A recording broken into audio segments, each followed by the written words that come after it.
Yes, this is kids video game loading screen music. But it's copyright free, so I should not have issues. Which is a very good thing. Say something. Something.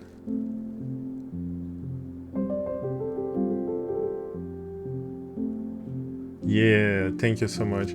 Honestly, like every time that I log in or I restart my computer, I have to do it all over, so.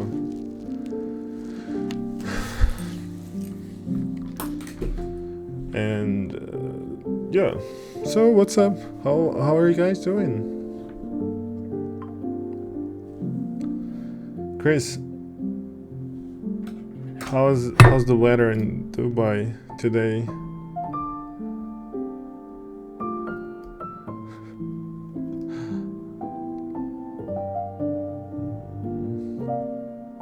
Okay, my VTuber animation seems to be doing a little bit better, although the eye control is still a bit off.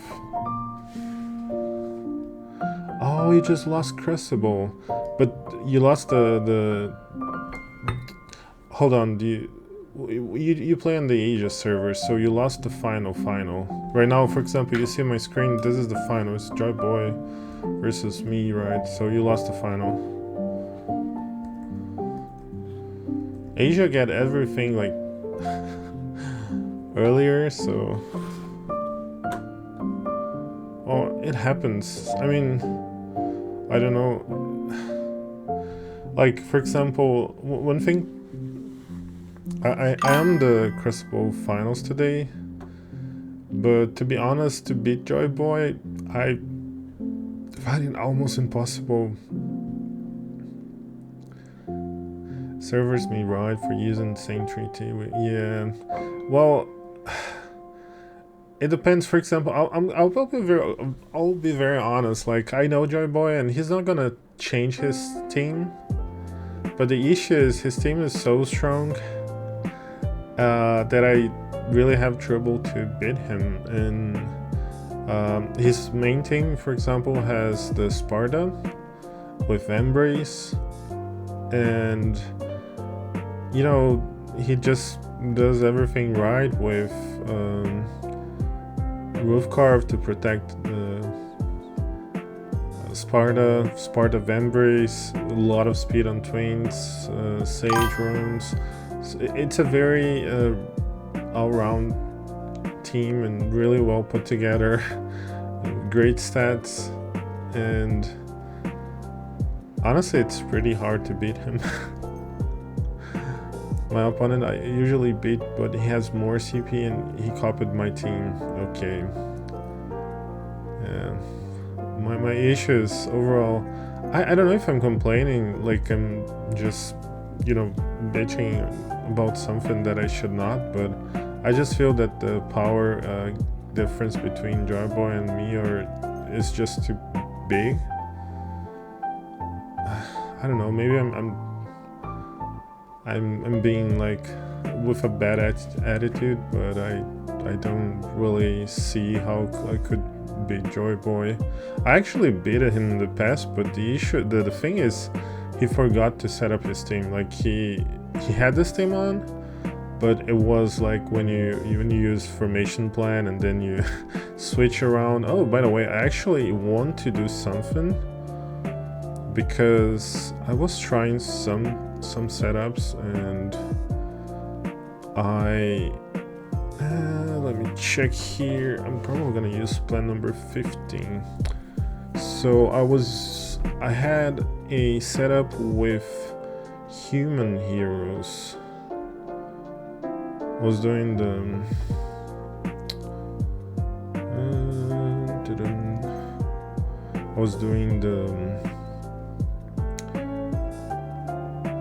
I forgot the name. It's not excursion. I was not using twins, but so this is what I had. Those heroes here. That sounds good. To be honest, it wasn't exactly like this, but I was using this one here, but I also want to place her and then those guys here. Those guys are important, and that's it. Save. So now I just made a formation with my humans team. Probably will leave like adventure. I wish I could rename this so I knew this is like my humans setup.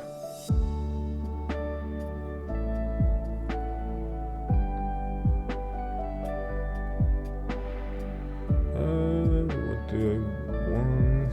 This one.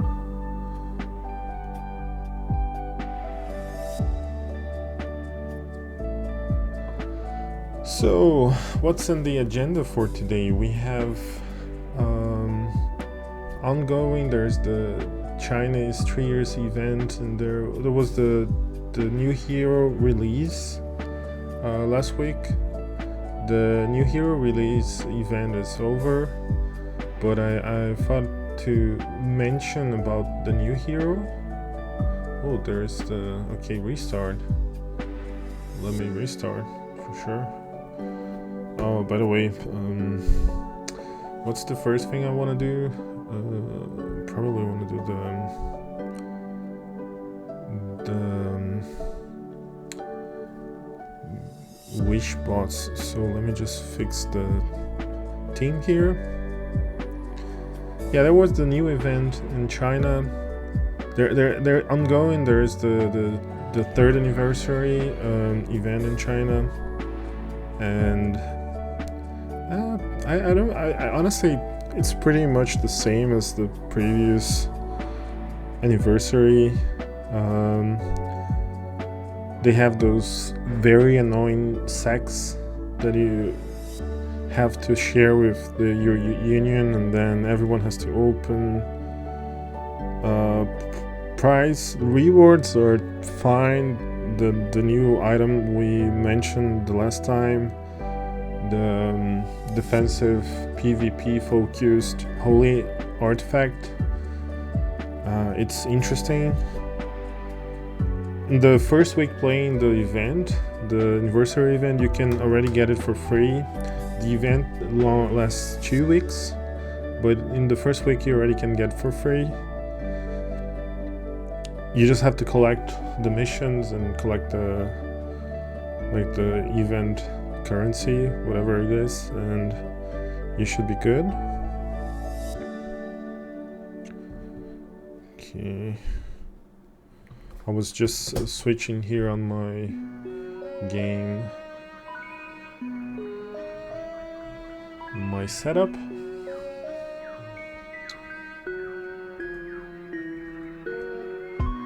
I want to show the new hero. Let me open here the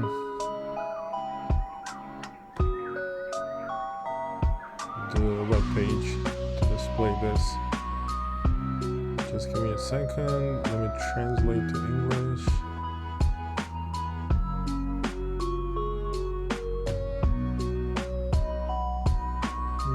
That's not exactly what I wanted, but let me look for something else.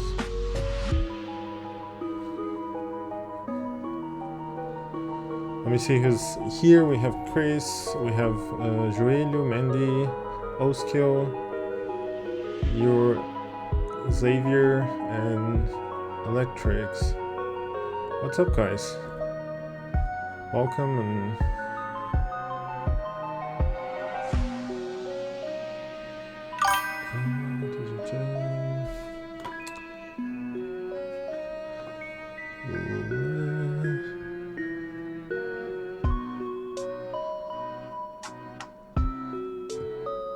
so I want to,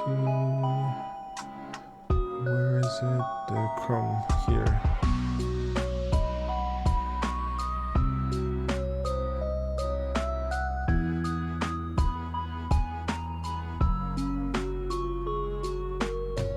Google Chrome. Okay, done. So I have on my screen, what's up, Electrix? welcome. Hey Perry, what's up? I hope Ryan is doing well. We have here the Chinese community, and I wanted to bring the new hero.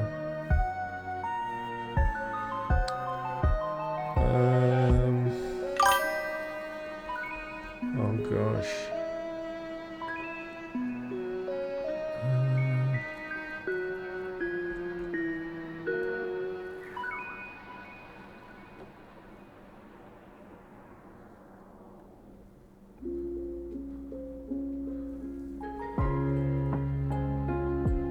Silvermoon's here. Okay, we have the post here. This is Pokemon music. It is. Right now we're listening to National Park. It's one of the Pokemon musics, which is then mixed, and this company, or this company called GameChops, they remix it, and then they buy the rights, and then they share it for free.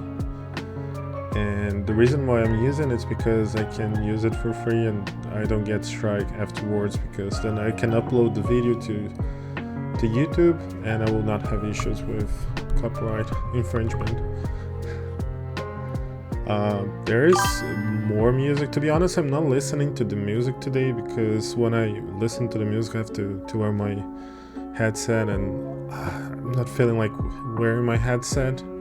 So if the music is distracting or whatever, I can change, or just boring, I can change. But probably it's gonna be something like this. I know I can also get some different, because most of these are very Pokemon related, but they also have some that are actually not Pokemon related. They have, I was trying to find, because today I actually found some which were fine.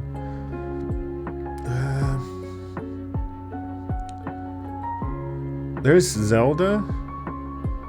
For example, I'm gonna switch now to the Zelda one.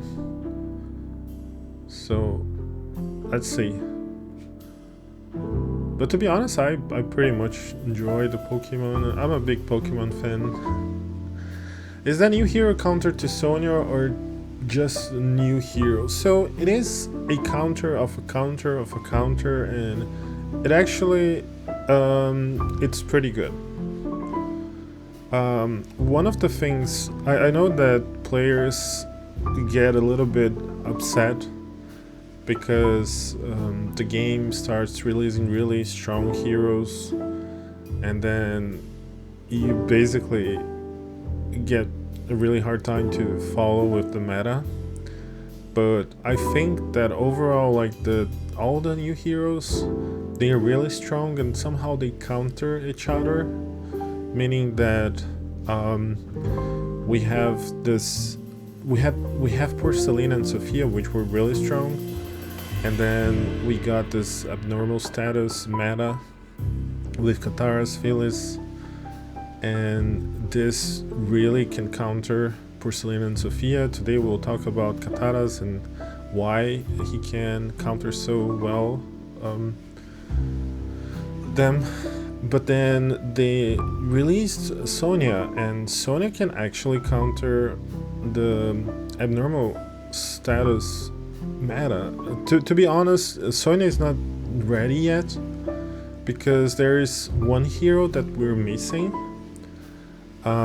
There is a tree spirit priest coming. Well, I'm not sure if it's a priest or a warrior. To be honest, he works like a warrior, but I think he was classified as a priest. Hey Miley, what's up? I'm glad to see you here. So there is a new priest coming, and together, like, this priest is going to be essential. Hold on, I don't want to lose this website here, but let me try to open a new one here to show the other hero. the tree spirit's going to be essential because the tree spirit, the boy, it's called Zefei. I'm not really sure how to say his name, but something like Zefei. Or the blue sky feather. I think it's the blue sky feather, the name they are giving to him. He's going to be crucial because he's going to give a lot of shield. He's going to prevent death, just like Selena does. But Zefei also is going to cut the damage of the abnormal damage. Abnormal status is damage. Here, this guy here. This is Zefei. So if you never heard of him, he probably will be released. Like, we know that this month, July, end of July, we will get Kane, which is a Nightfall. He's a support hero. Hey Mandy. Yeah, some people are tired of the new heroes because then you just feel the pressure that you have to build them. But I honestly, I think it's like I try not to spend that much in the game, although I spend some amount of money. To be honest, on my info it says I'm a VIP 12, but I just reached VIP 13, so yeah, I spend a little bit of money. I also feel pressure to build the heroes, but then again, I think we also have to somehow like use our resources, not only about just spending money, but like planning how to use it. And there are some heroes that you may skip at some time. I mean, for example, I don't have Yoder, I don't have Belial. I know they are great heroes, but I just decided not to build them because, yeah, like if I use resources to build them, then I will not have resources to build other heroes in the future. So I just decided to try something. And this is how I try to not spend as much money in the game, which I think it's very important to take control. The only way to get devs to listen is to stop spending or playing. Yeah, I agree. Otherwise there is no incentive for them to improve the game. Yeah, but I also, like, I feel some very passionate players like us, sometimes we get somehow like frustrated or offended, and then I also have, you know, left the game once. I decided to quit the game and I spent one entire week without playing the game because I was very frustrated. I was like feeling a lot of pressure, and like the game is making me spending a lot of money, and you know. But then after a week I was like, you know what, I can come back and just have fun and try not to feel as much pressure. You know, if I don't want to spend, I don't spend, and just go with it. I actually think that the heroes that are coming to the game are really interesting, and they allow us to create strategies. I think, as I said like earlier, Porcelain and Sophia were really strong and they were very dominating. And then there's this new meta, which basically counters Porcelain and Sophia, but then the abnormal one, the Kataras one, but then they created the Sonya one, which basically counters the abnormal status. And now they introduced this new hero, which is the one that I wanted to mention because it was introduced last week, and it all indicates that this one will actually go back to the start. Like, if we look at the Skyland meta team from China, which was last week, Porcelina was actually one of the heroes that was back to the meta. So it's giving the 360 and we're going back to Porcelain and Sophia. If you think about the Sonya team, is pretty strong, but Zefei is going to be one of the heroes that will walk together with Sonya to build this new meta speed assassin team. So like a really good hero that we built in the past is going to come back, and it's going to come back strong. Zefei is going to come back strong, and even poor Selena is going to, you know, come back strong at some point. I will show you here. I just wanted to mention, I have here on my screen the Zefei, and is this guy. It's also called the Feather of the Blue Sky. And this boy here, I believe it's classified as a priest, but he works like a warrior because he grants a lot of shields, he grants invincibility, just like Selena. So it's actually better than Selena, because you know that Selena, she uses the link, and then if you try to deal damage and it's a lethal damage, you're going to negate the damage. But then if you get another slash, for example, another damage, you die. Selena is amazing for against a hero like Phoenix, which would just blast one time hit. Well, it was not one time hit, but you understand what I mean. But then if you do a second time, like for example per Selena, then it's not very useful because it's going to die. And this guy here actually prevents the death, the lethal damage, and the chain of action after that follows that specific damage. So it is somehow an improved Selena. It's also an improved Wilderness Goddess because it grants a lot of shields, and he also reduces the abnormal status damage.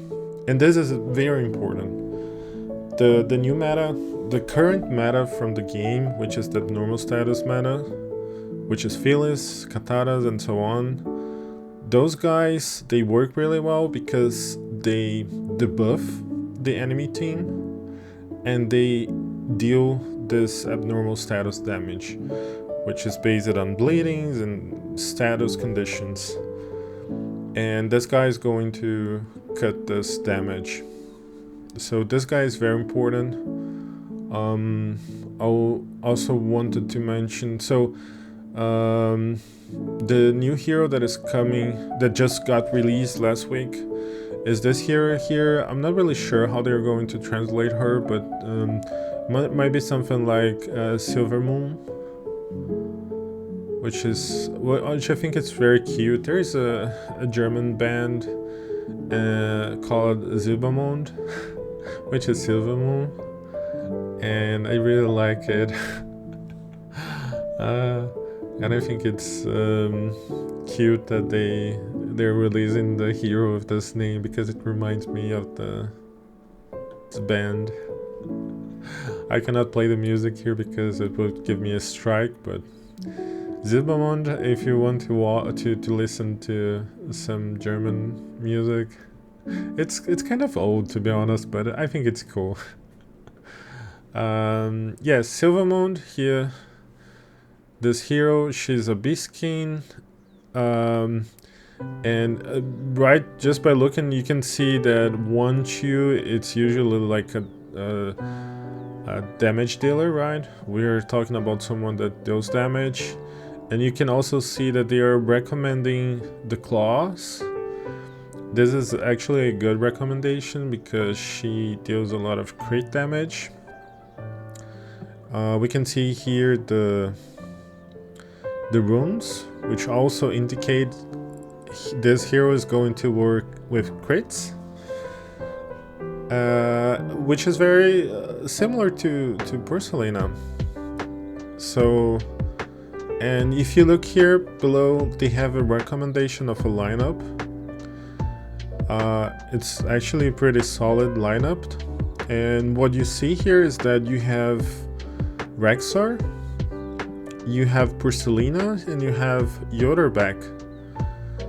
I honestly would say that Yoder, for example, right now is falling very hard function-wise.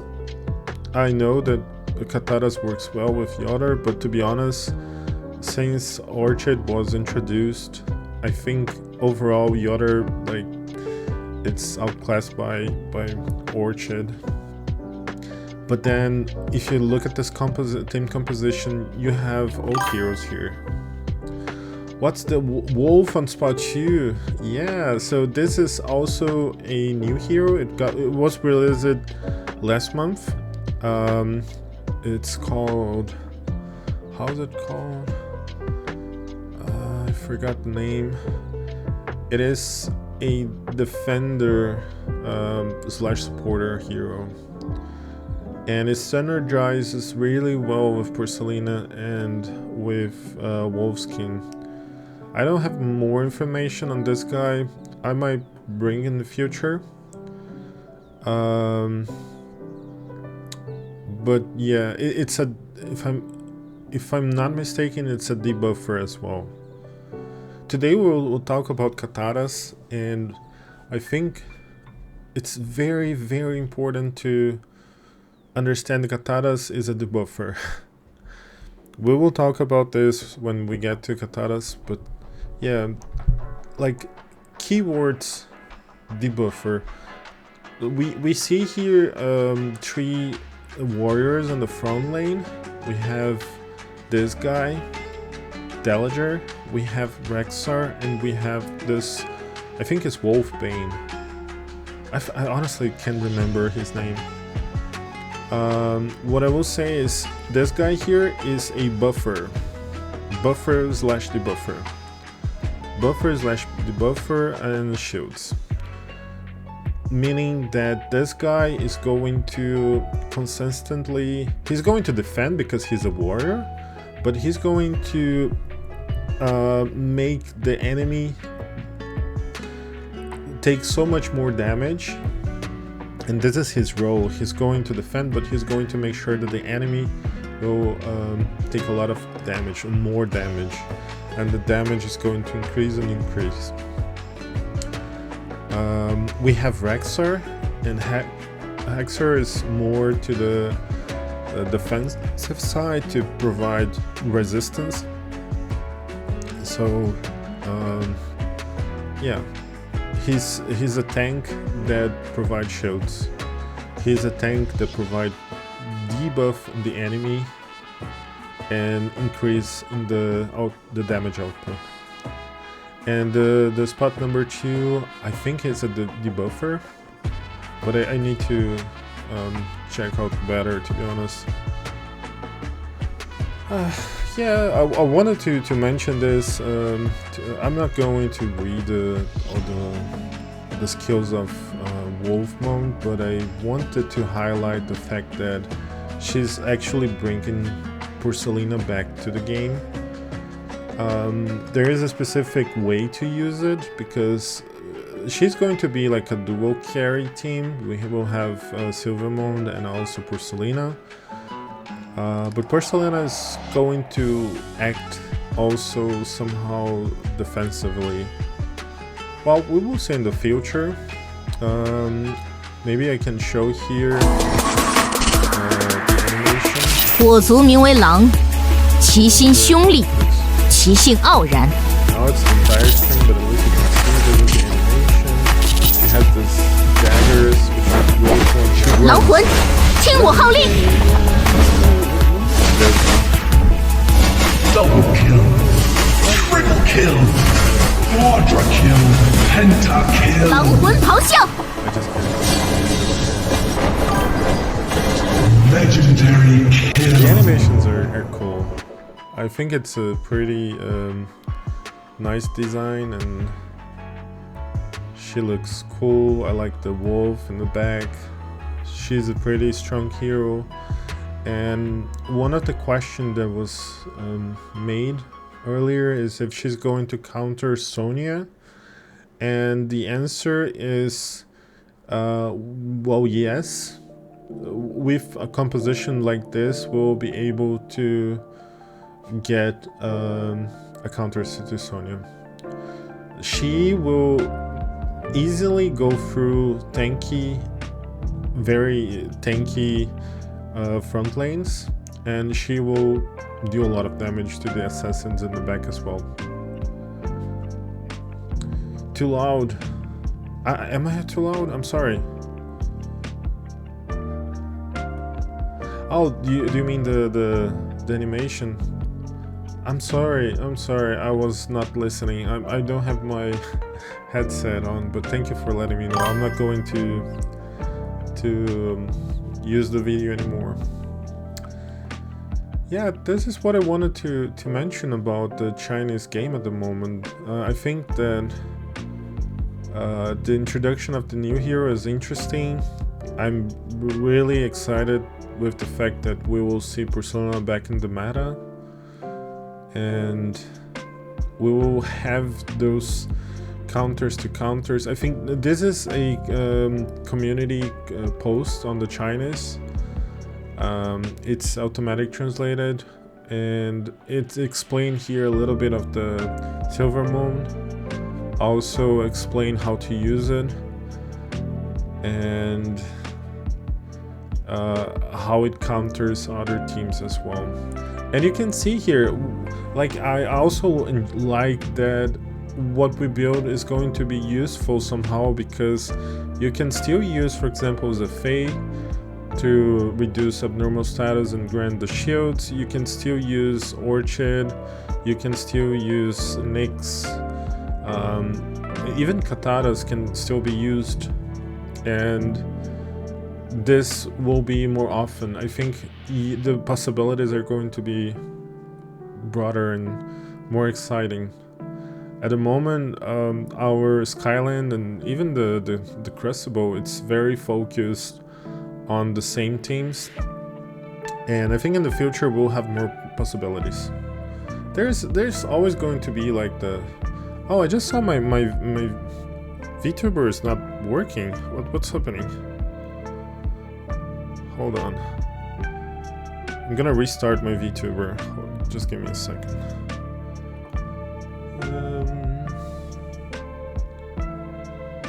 Got distracted. I'm sorry.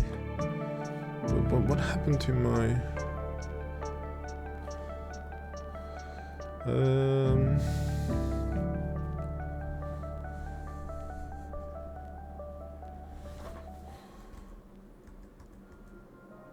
Hold on, guys. Let me just restart my things here. Even my Momo app got crashed. Okay. Yeah. Okay, it's not moving the head.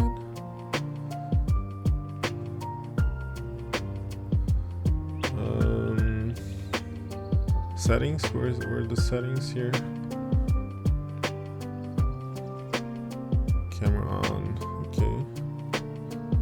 Yeah. Okay. Yeah. Okay. Now it should be working. Sorry.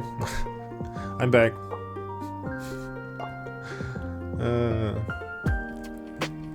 No. Let me bring back the agenda. All of a sudden my overlay just got completely shut, but now we're back. Chinese event, as said, in the first week, just by doing the free missions, you will be able to get the holy artifact. And I do recommend for anyone to spare your treasures. At the moment, just like I have here on my account, I have currently something like 22 chests, supreme chests.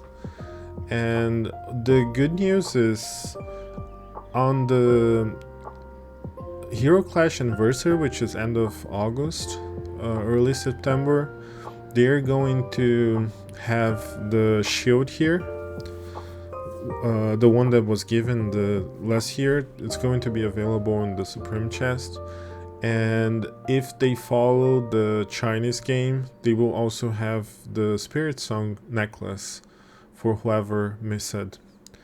So I cannot guarantee, but what I can say is in the Chinese game, they currently have the Spirit Song necklace as one of the options for the Supreme chest. This was made available about 2 or 3 months ago in the Chinese game, and I believe they will do the same to Hero Clash, probably in the anniversary. So just like if you're still building your holy artifacts, then of course you can open. But as for me, for example, I have most of my Echo artifacts built. I don't have, so I'm waiting for the Spirit Shield because it's a good artifact. But for example, Eternal Clock, I don't have even one of them level 30. Like I just have 1 and 10, and it's fine. When is the anniversary in Hero Clash? So Hero Clash is end of August, early September. You can expect, let me open the calendar here. You can expect to see the anniversary probably around the 28th of August, I would say. So my prediction, it's going to be, so let me write here. Hero Clash anniversary, yeah, Asia should be around 28th August. Okay. Early September. So this is when Hero Clash is going to celebrate 3 years. And then we will have new artifact. PvP, defensive, holy, PvP, defense.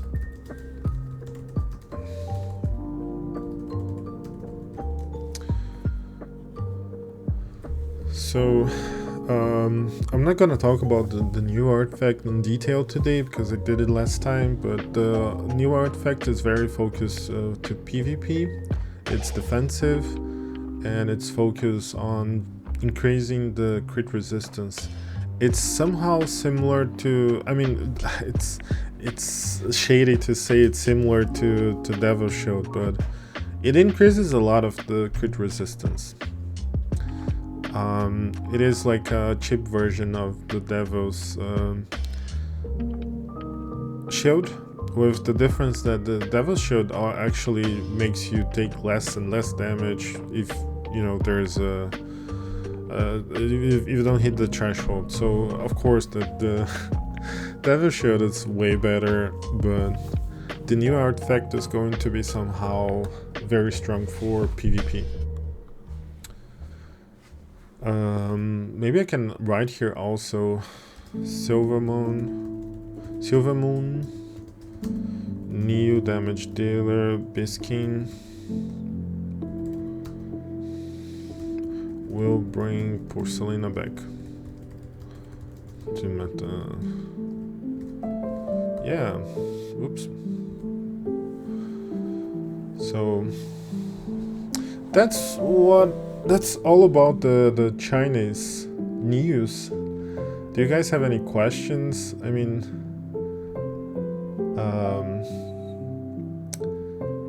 I didn't prepare anything, but I do have the community here. If there is any specific question, I can also try to research in the community. But I think that's my idea is I plan to do at least once per week the streams.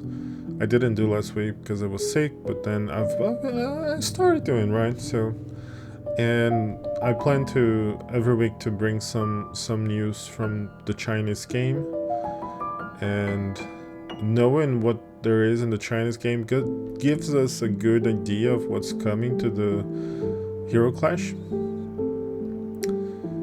because those heroes are coming. I mean, probably, I think next time that I do this Chinese news, I'm gonna talk about Kane, because Kane is the new hero that is coming. It's gonna be released end of this month, and I think it's good to hear about Kane. It's going to be a support hero, focus on increasing damage and allowing your heroes to take more actions. But I will bring this next time. I think now we can start talking about katanas. So I planned for today, I opened a poll on Facebook trying to see if I would get some people to join from the Facebook page. I also wanted or plan to do some analysis and, you know, deep dives on some specific heroes, and I put a few heroes, Kataras, Daphne or Phyllis, and people chose Kataras. I actually already did a small guide on Kataras, and I'm going to just redo what I did and give this overview. And I think it's a good thing that we had the Crucible this week, and I can show a little bit how people are using Kataras, and also comment like, are they using Kataras in a good way, or are they using Kataras in a way that is probably questionable? This is my idea. So let's start taking a look at some information about Kataras. I have here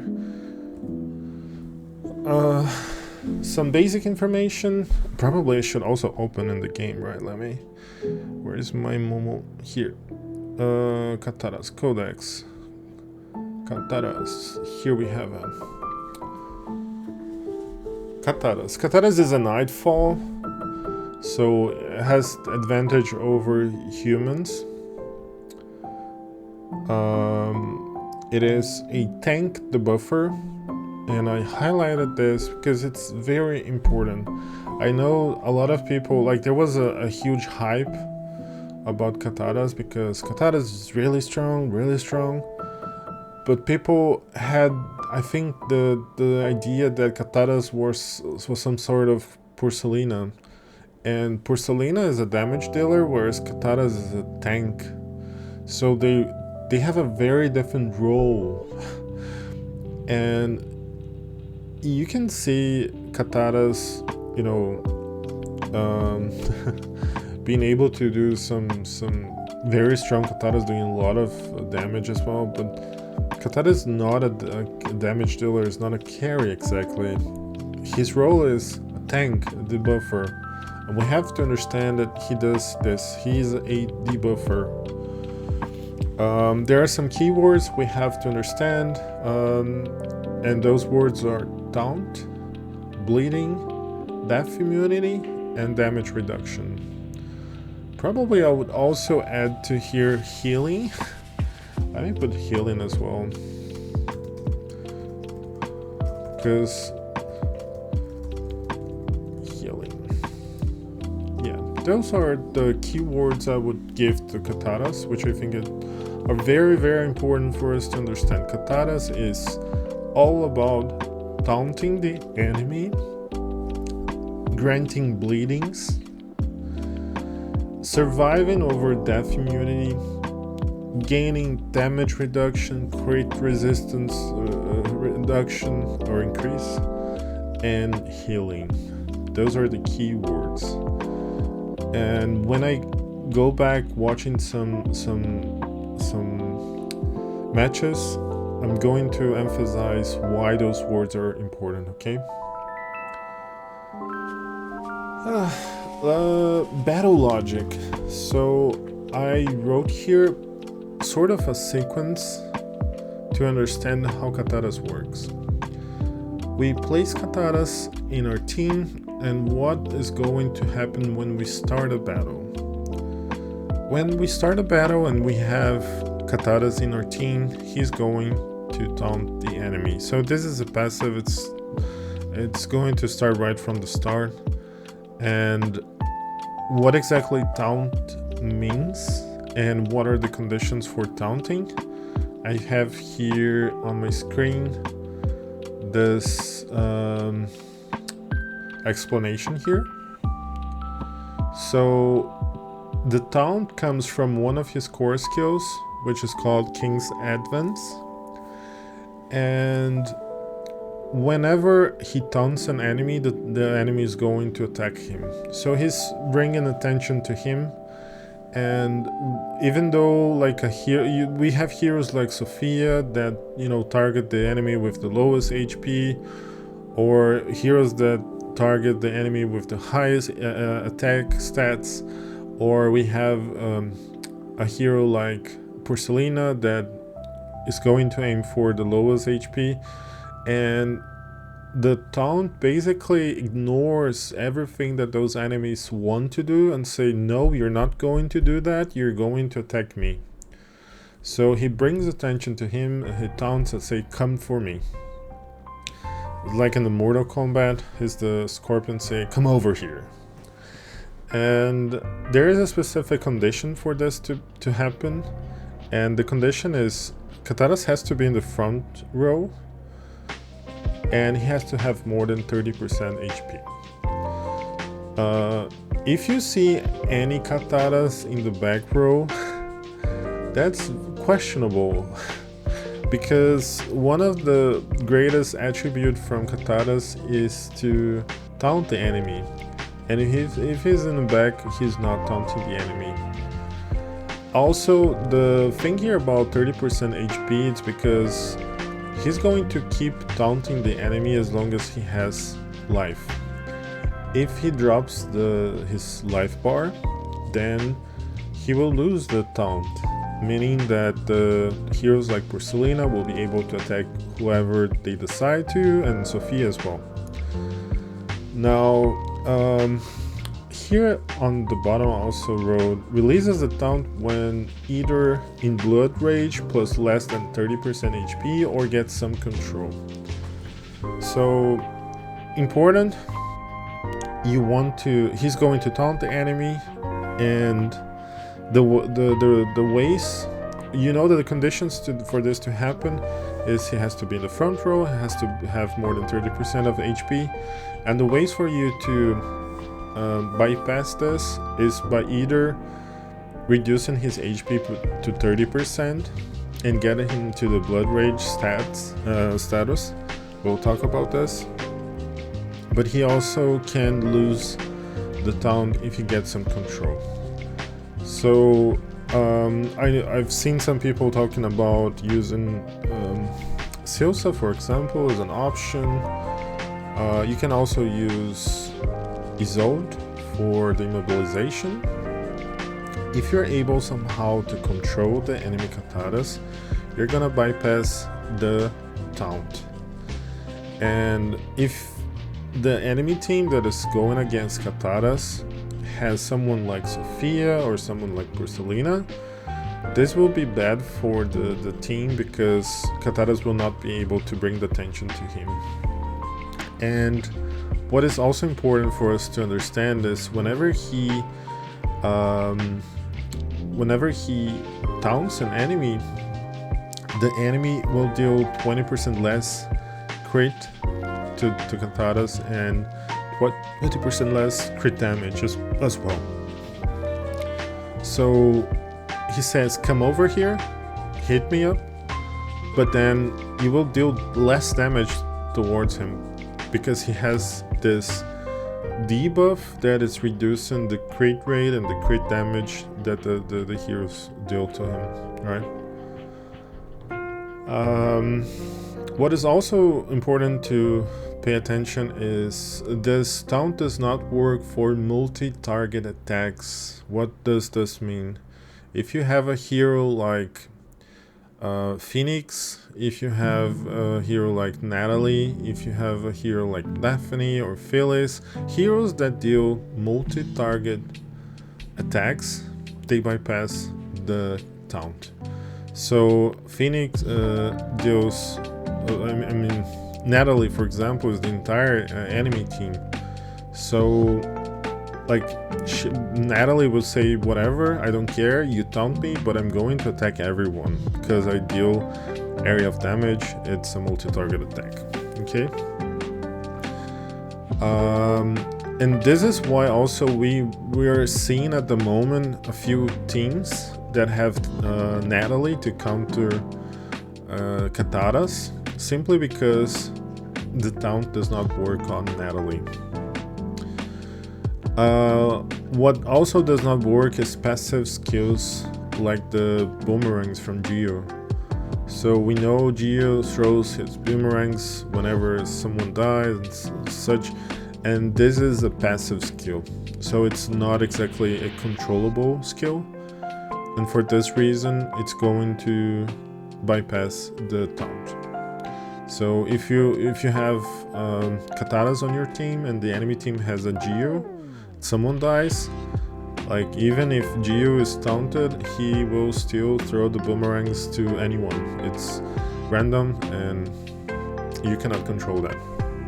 Okay, let's go back to the battle logic here. So we said we have a battle, it starts, and then we saw that there's this skill called King's Advance and makes Kataras taunts the enemy.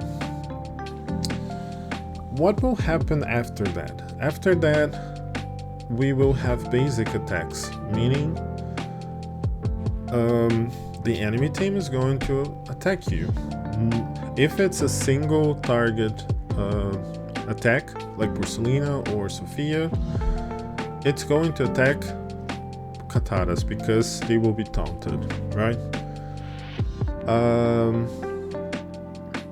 What happened as for Kataras? Kataras is going to take damage, but he's going to use basic attacks, right? He can either use his basic attack during a round. During one turn he can use the basic attack or use his ultimate. What does his basic attack does? That's my first question. He's in the band, he taunted everyone, match started. Either someone is hitting Kataras or he's hitting someone. And he could either do a basic attack or one core skill.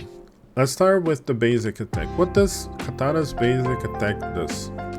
Hey Oscar, what's up buddy? Glad to see you here. We just checked some news on the Chinese game and now we're making a short guide on Kataras. And we're talking about how it works and we'll see some matches. Right now we're talking about the basic attacks and the ultimate from Kataras. And I just mentioned he can either hit you with a basic attack or ultimate. What does this do? So basic attack from Kataras is going to apply 1 stack of bleeding.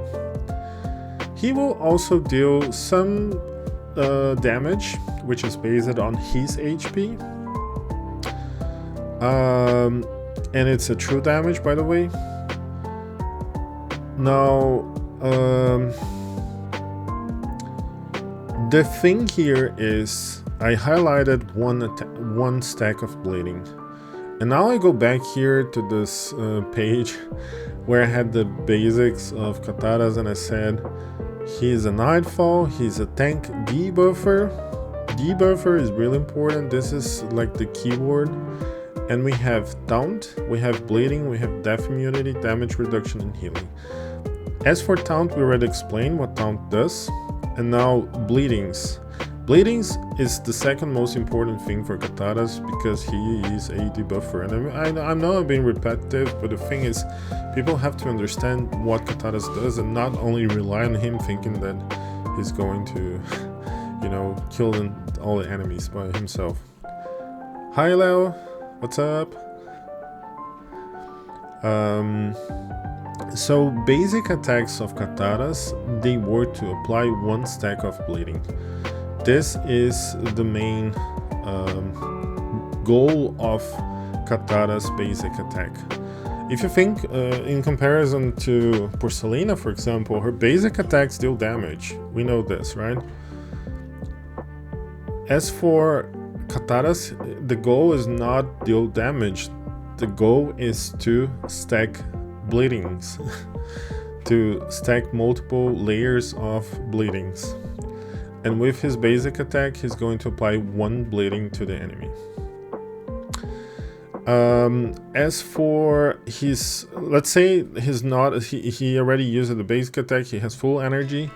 What does the skill does, the ultimate does? So it's called the Frenzied Hellfire. It can also open here on the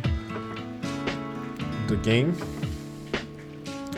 So the Frenzied Hellfire, as you can see, like there is an explanation, which is deals 10% of Kataras max HP as true damage, so enemies inflicts 1 stack of Kataras blade on them each time the triggers bleed.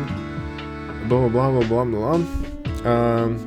Well, it's a very complicated explanation, and I think that whenever you read this, the first thing that you read is deals 10% of Kataras max HP as true damage. So I think it's misleading somehow, because probably whoever reads this think, oh, I'm going to deal damage, so I'm going to stack HP and I'm going to use him as, you know, a carry or a damage dealer. And it's not exactly what you're looking for.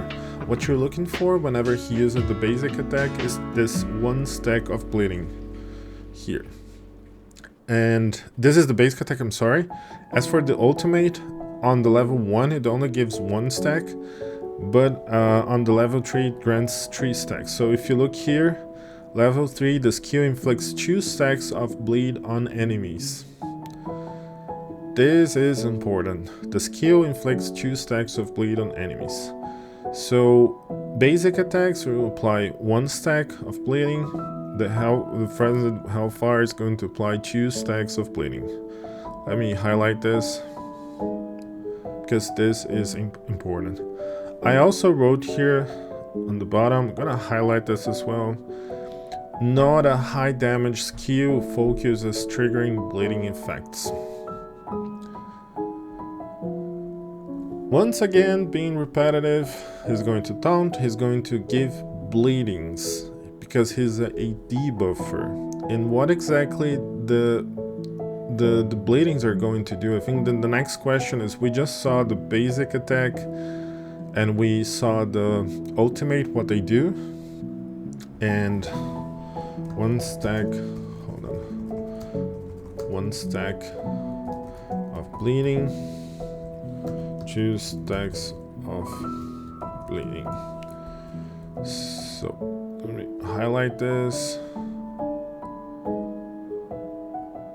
Let me also highlight this. So we learned that whenever he uses basic attacks, he applies 1 stack of bleeding. Whenever he uses the ultimate, he applies 2 stacks of bleeding. What does the bleeding do? That's the question, right? So bleedings here. If I open in the game, let me show in the game exactly where it is, because I know it's sometimes misleading or confusing.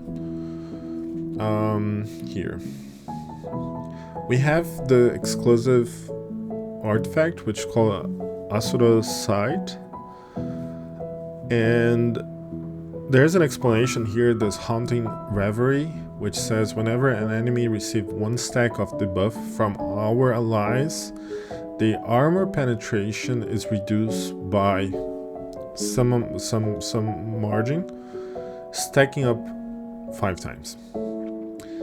And here on the right side on my board, I wrote here exclusive gear skill Haunting Reverie. Whenever enemies get bleeding stacks, abnormal statuses, they get a reduction on armor penetration, and this goes up to 30 if it's level 31, or 40% if it's level 40, depending on how many stacks of bleedings do you have, and also on your level of your Asura Sight.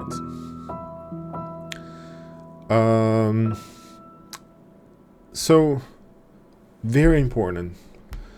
I said the reason why you want Kataras to use the basic attack and the ultimate is to grant those bleedings.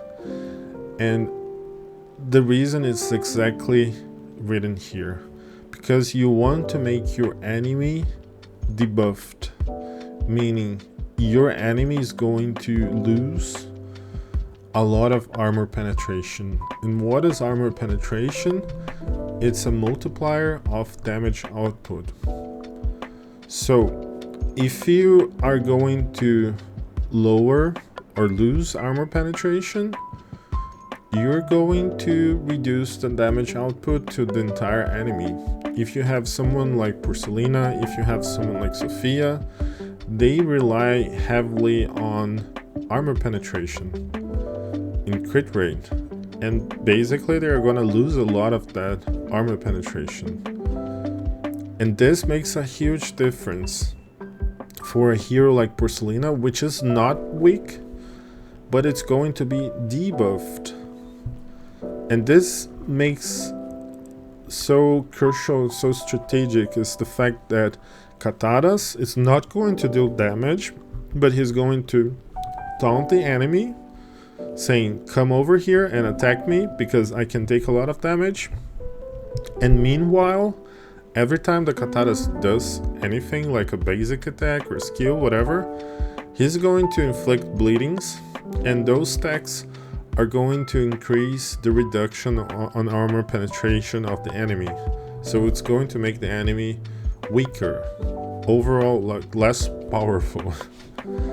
So this is crucial to understand, and I feel that because of the hype of Kataras, a lot of people think or see him as a tank but also as a damage dealer, and it's not the case. He is a debuffer. Okay, I know I'm being repetitive, but I think it's important, and we'll see some matches soon, and I wanted to highlight them afterwards because I see people somehow using Kataras in a way that it's questionable, like, or I think they haven't realized exactly the use. Okay, and we're almost done with the Kataras guide by now. We already learned that he does the taunts, he does the bleeding, but now we get to a very important point, which is the blood rage. So what happens when Kataras takes damage and his HP drops below 50%? That's my question. And this is one of the reasons why Kataras is so strong, is because whenever his HP drops below 50%, he enters in a state called blood rage. What's this blood rage? Blood rage, first off, very important, it lasts 3 turns. What happens is Katara is going to take damage, and at some point the damage is going to drop his life bar below 50%. When this happens, he triggers the blood rage. Instantly he's going to recover 50% of the HP that he lost. So he's going to have like a breath and recover HP instantly. So whatever he loses, he's going to get back, and then he's going to enter in this new state, blood rage. And this blood rage status is a state that he gets very tanky. Hey Junior, what's up? Hi. I like the cat with the glasses. Oh gosh, I just realized it's actually my avatar. Okay. So blood rage, I'm sorry, going back to blood rage. So Kataras just lost 50% of his HP for the first time. Whenever this happens, he instantly recover 50% of the HP that he lost, and he's gonna trigger this blood rage. When he gets to this blood rage, you will see one icon on top of his life bar, and this icon will show a counter. The counter will show a number which will be 3, 2, 1. It's gonna be like a fire. I'm gonna Probably I can show it right now, right? Let me go here because I want to take a screenshot, to be honest.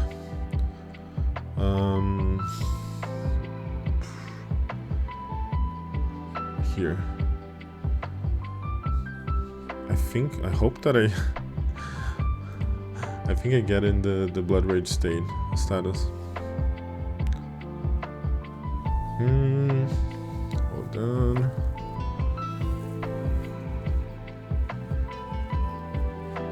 So you can see my Kataras here.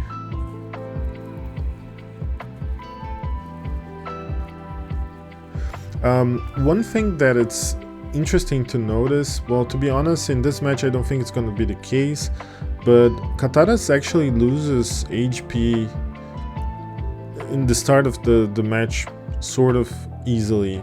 Like, it's easier to lose HP. Do you see how much the HP bar drops here? Like, it doesn't seem that bad. To be honest, this is a bad matchup because it's against... Oh, hold on. I'm sorry. Hold on. I just recall that this is a bad match to observe, but this match is good. I'm sorry. I wanted to show this because we have a Porcelain and we also have a Sophia here.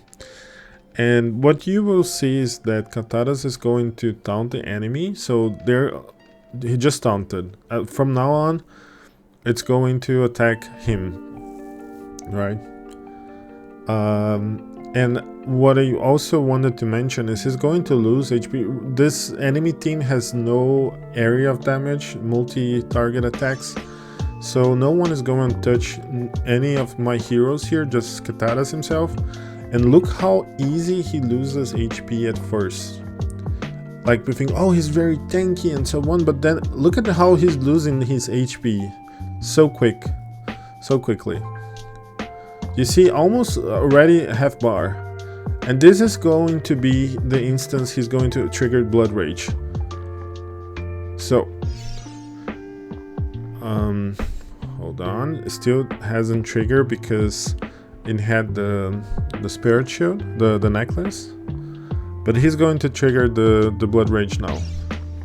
Whenever he triggers the Blood Rage, he also deals his skill. But hold just a second. We will see this.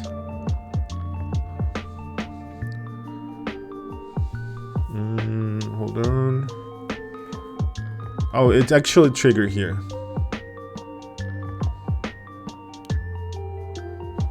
So, do you see, I'm going to paste on the screen here.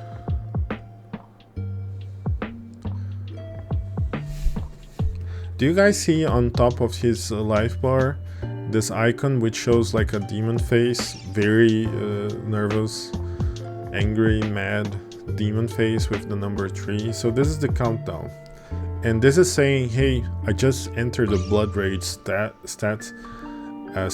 and I have 3 turns left. Right now, I know the quality, the stream quality is not that good. Right now we have 2 rounds left, and the counter is going to last. It's going to drop 1 every round. But what exactly is this? This is what I want to answer now. Let me put this here because this is a good image. So, Kataras lost 50% of his HP. He instantly recovered 50% of he lost back, and then he enters the Blood Rage. Blood Rage will last 3 turns. You saw the counter on top of his life bar. And what exactly is Blood Rage? Blood Rage is a very tanky state where he gets a lot of defense to deal with damage. He gets extra buffed, extra pumped. Those 3, this counter shows the number, and this number is also what we call stacks of blood power. During the Blood Rage, he will have the stacks of blood power, and every stack is going to max his HP by 20% and his crit resistance by 12%. This means that you saw that the first round when he had this number 3 here. Let me add this here. The color is probably not the best. Let me try to red. Okay. Let me also put here. So 3 stacks of blood power. 3 stacks of blood power. And this will means 3 times 20% HP, 3 times 12% crit resistance. Let me reduce this font.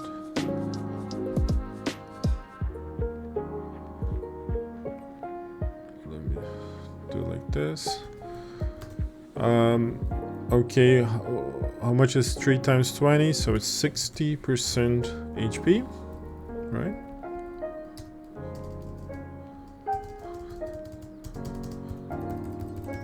And how much is 3 times 12? Is 36.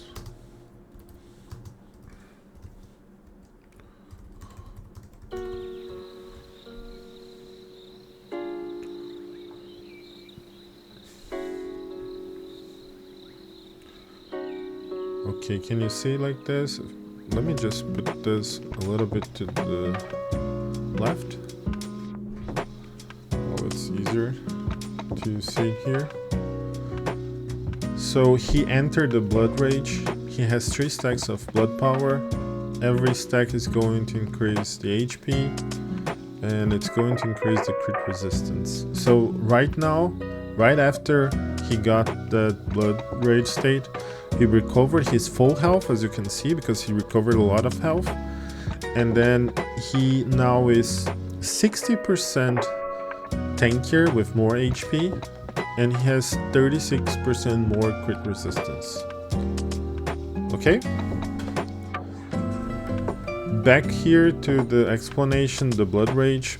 So gets 3 stacks of blood power, each increase max HP by 20 and crit resistance by 12.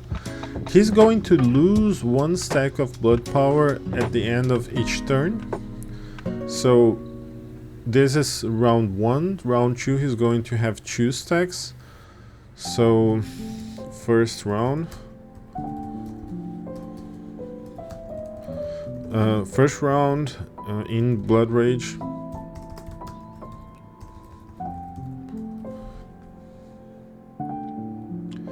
He's going to have this, right? Second round, he's going to have 40 HP and 24 crit resistance, and so on. And in the third round, I'm not gonna write here, but he's going to have only 20% HP and 12% crit resistance. So he gets really pumped, but he loses the defense over time as well. The round when it happens, he gets very tanky and he can take a lot of damage because he will have 60% more HP, he will have 36% more crit resistance, and so on. What else here? In Blood Rage, he casts Blood Reaper, and this is going to, apply some damage, will affect some damage, but also the most important thing here in regards to the Blood Reaper, it's this thing here, the lifesteal, because he just entered the Blood Rage state. He dropped his HP, he got very pumped, very tanky, and he's going to activate the Blood Reaper, and this skill is going to have a 6% lifesteal. even to true damage shields. So even if he does damage and it's only on shields, over shields, he's still going to get back the life that he takes from the enemy. Meaning he's going to completely he's going to be full HP. That's the thing. He enters the Blood Rage, and exactly what you saw here. He entered the Blood Rage and he got full HP. He got full HP, and now he has 60% more HP, and he has 36% more crit resistance. This will last 3 turns, and here it's important to note this 3 turns because Kataras it's very strong, but then he will lose his power over time. When the Blood Rage activates, he will have 3 rounds to make sure the enemy is dead. After the 3rd round, he will not have the buff in HP, he will not have the buff in crit resistance, and he's going to be somehow an easy prey, if you can say so. Like, of course, he's pretty tanky, he's hard to kill, but then it's going to be much easier to kill a Kataras when he does not have 160% HP and so much defense, you know. So this is the basic, this is the battle logic. I think we went over all the details here. We saw the taunt, we saw the basic attacks, we saw the Frenzied Hellfire. Oh, here it's important, there is a passive. So Kataras is going to heal if the enemy are bleeding. This means if you apply the bleedings, he's going to be in the enemies are, you know, suffering, is going to recover his HP. So healing is a big thing of Kataras because he is going to recover the HP that he loses. And it's interesting for us to think of ways to boost the healing effects. We have, for example, one of the talents, the Transcendent talent. Let me go back to the game. One of the talents here, it's the Violent Recovery, and has the chance to trigger 2 times healing based on crit. You can use this. It's a way for you to get more healing. You can also use, for example, if you have Orchid on your team or the other some healer, he's also going to benefit and have more healing boosted. So yeah, it's important to know. And one very important thing we were forgetting. So if we go back to the initial notes, Nightfall tanked the buffer, he taunts, we saw what taunt means, he has the bleeding, and we saw what bleeding does. He has immunity to death. By the way, we also saw damage reduction and healing, so we're only missing death immunity. And what exactly is death immunity and when it activates? And it's here. So after entering the battle, if he would take some damage that would kill him, he's going to survive with 1 HP and enter the Blood Rage. So we talked about Blood Rage, and we mentioned here that if he drops the HP below 50%, he enters his Blood Rage. We talked about what Blood Rage is and so on. But the thing is, there is 1 death immunity, meaning that if the initial damage that he would take would be lethal, he will survive no matter what. And he will survive with only 1 HP, but then he's going to recover the HP when he enters Blood Rage and so on. But this is 1 instance of death immunity. When can this happen or trigger? Let's say you're on PvP and your enemy, like, it's really strong and just, you know, hit you with 1 single shot and it's enough to kill him. he will not die. He will trigger the blood rage, so he will not instantly die. We have currently the Ancient Land, and I'm writing an article about Ancient Land, trying to explain some tricks on Ancient Land. And one of the tricks for one specific week is, well, to be honest, for most of the weeks, we have to be able to survive, and you can actually use Kataras as one resource, just as you can use someone like Natalie, which also prevents death. And the reason specifically for Kataras is exactly this one. He will not die instantly. He's not going to get one shot KO. And there is a second instance of death immunity, and this would be when you get 9 relics. So for this to trigger the second instance of death immunity, you have to have 9 relics. And what happens is, in Blood Rage, if he would take damage that would kill him, he ignores the damage and get 100% crit resistance during one turn. So let me show you here on the relics. Blood Reaper has 60% lifesteal, which also applies to its damage dealt to true damage shields. If Kataras, it's here. If Kataras takes a lethal damage in Blood Rage, he becomes immune to the damage from that action, including damage from passive skills that can be triggered when affected by CC, and immediately cast Blood Reaper, gaining 100% crit resistance for 1 turn. So with 9 relics, and this is why you really want to prioritize 9 relics, because let me go back here. I am in Blood Rage, you see? Right now I'm in Blood Rage because I can see the icon, the demon mask here icon. I have the counter 3. But as long as I have the demon mask icon here, if I would get damage that would kill me, he prevents the death. So it's this death immunity, and he instantly casts the Blood Reaper again, where he gets HP back, and he also gets the buff of the crit resistance, and it's a 100 buff.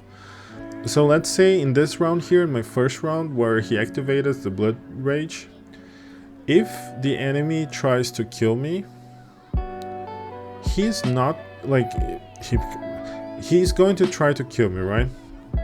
He's going to deal damage, and let's say he deals so much damage that it's going to kill me. He's going to ignore the damage from that would kill me.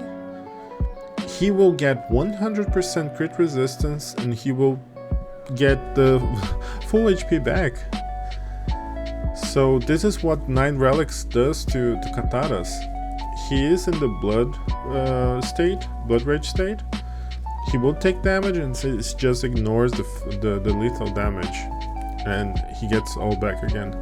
This is why he's so tanky, and we have here the word tank, exactly because he's really hard to kill. He's really hard to kill, but his function is also a debuffer, and I've talked this over and over. It's because he's going to make the enemies weaker. He's going to reduce the enemy armor penetration. He's going to reduce the crit and crit rate of the enemy when he tries to hit him. He also increases his life and crit resistance, and so on. So this is Kataras. You guys in the chat are pretty quiet. I hope so far it has been fine. Jenny asked to check the Crucible. We are gonna right now. I wanted to check some Crucible matches, because now I think that we went over like his main functionality, and this is what he is. He taunts, he creates this bleeding, he makes death immunity, damage reduction, and he gets a lot of healing. And now we have to check how he works, like with some matches, right? Before we do this, there's some more stuff here that I wanted to, some notes that I wanted to mention. First comment, which I think is interesting or relevant, is he works well with heroes like Rose with Daphne, because Daphne or Belial, because both of them also applies bleedings, and whenever an enemy applies bleedings, they reduce armor penetration. I'm gonna write something here. You can even pair up with Ovaris stacks. This is just a curiosity, but Ovaris also applies bleeding stacks. So you can even use Ovaris with Kataras, and it's going to be interesting because it's going to apply more stacks of debuff in the enemy. Okay?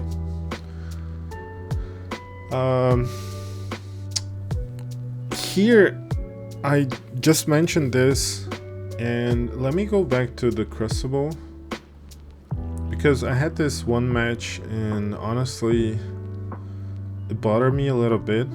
It wasn't the elimination round, it was against Joelho. And if you look at the teams here, Joelho is in the top team, in the attacking team, and he has Belial, Kataras, and he has Sophia, Porcelina, Isolde, and Yodad. So what I wanted to mention here, let me take a screenshot and then paste it on my board, and then I can make some notes here.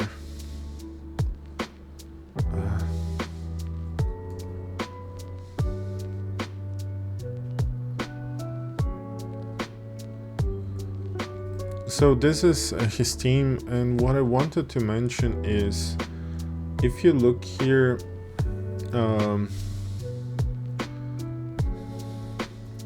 we have Kataras. Kataras is going to apply one stack of bleeding. Oops. And we also have Belial, and if I'm not wrong, I hope I'm not wrong, it's also one stack of bleeding. So this yellow circle here represents the bleedings. This enemy team he built does not truly debuff my team, because there is no one else that helps Kataras to debuff the enemy team. So in round 1, only after Kataras attacks, and Kataras is usually not that fast, only then it will reduce my armor penetration, and it's going to be 2 stacks of armor penetration. Now if you look at my team also, here the match is running on the side, and you see I have Natalie. I'm not really bothered if it reduces also my armor penetration, because I'm using someone like Natalie, right? So Natalie is going to deal true damage. So Belial here is interesting because he grants the shield, the true damage shield. But other than that, he's not actually debuffing my team. And this is concerning because I personally think that this setup here that he used, it's somehow questionable, because you're going against my Kataras, and my Kataras is debuffing his enemy team. So my team is strongly debuffing his team because his team relies on Sophia and Porcelina, and both of them are going to get the debuffs. And look at my team here and the bottom part. I have Daphne, I also have Kataras. So on my team,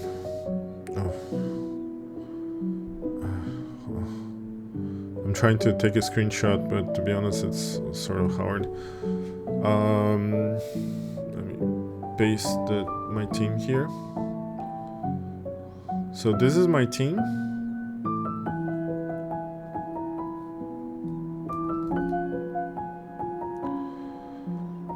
And how many stacks of debuff do I get? That's the question, right?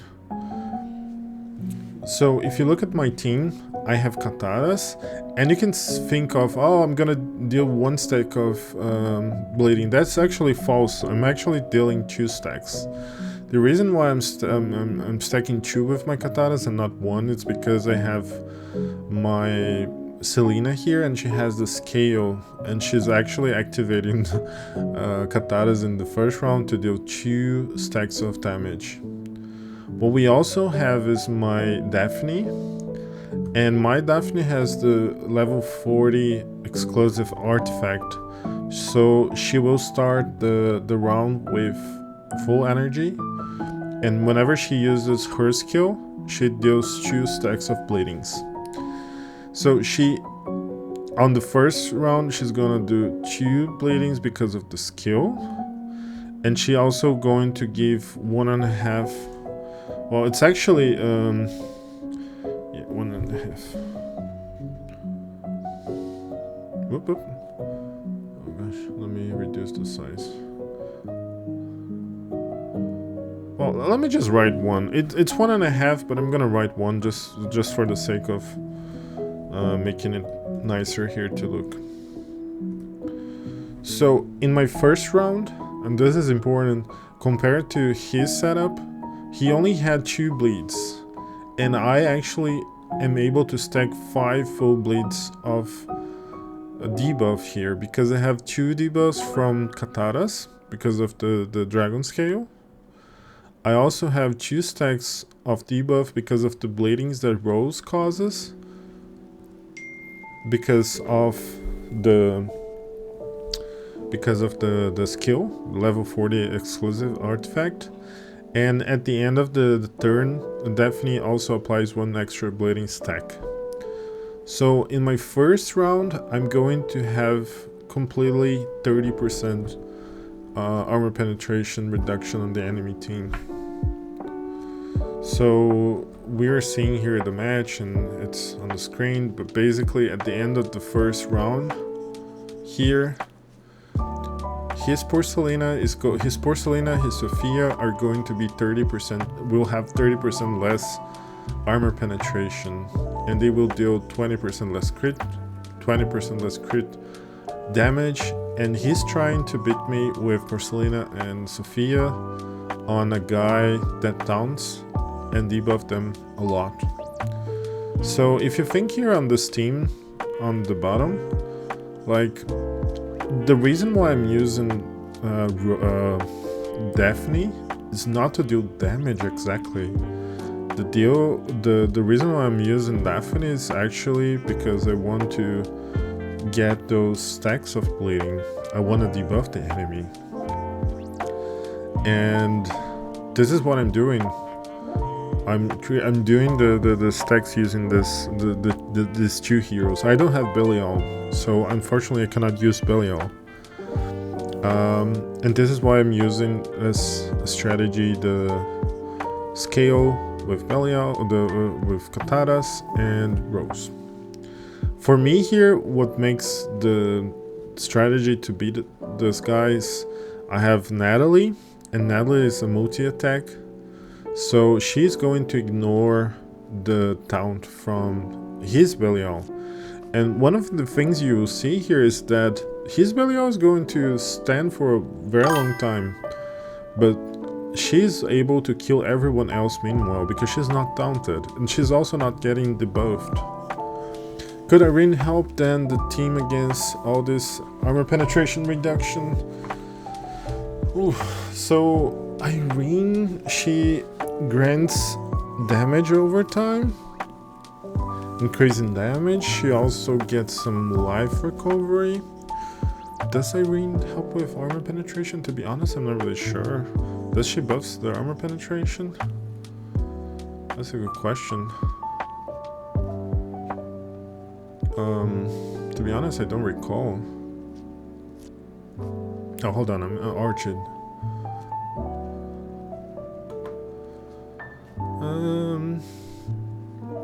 So she heals.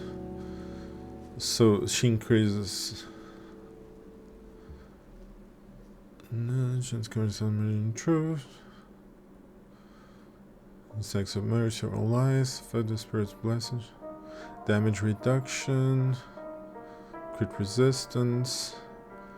I don't recall her granting armor penetration, to be honest. Let me check what she does, and it's based on her exclusive. It's to increase the damage. So here increases the healing. When there are 7 stacks of truth, all allies have an additional 30% armor penetration. Oh, here, Mandy, you mentioned. So when there are 7 stacks of true, all allies have an additional 30% armor penetration and receive a 15% damage bonus per turn. Honestly, I understand.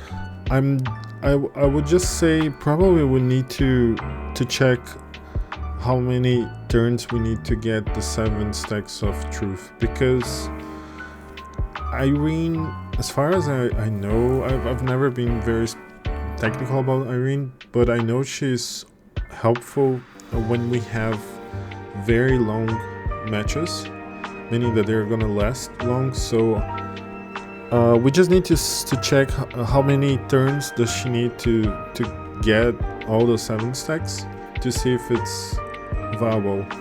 I have the feeling it's probably not, to be honest, because she, for PvE, for boss for example, she's helpful because only then she will get this damage bonus per turn.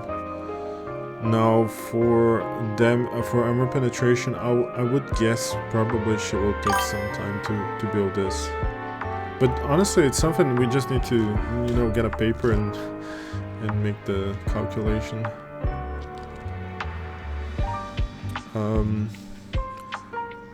Electric, you said in Excel. Did I miss something? Let me check. When is anniversary in EA? And then you said in Excel. I did not fully understand what you meant, but as for Irene, as I said, I think she is not exactly, I mean, I haven't really seen her being used like that. I would guess probably it's not exactly the best fit. But yeah.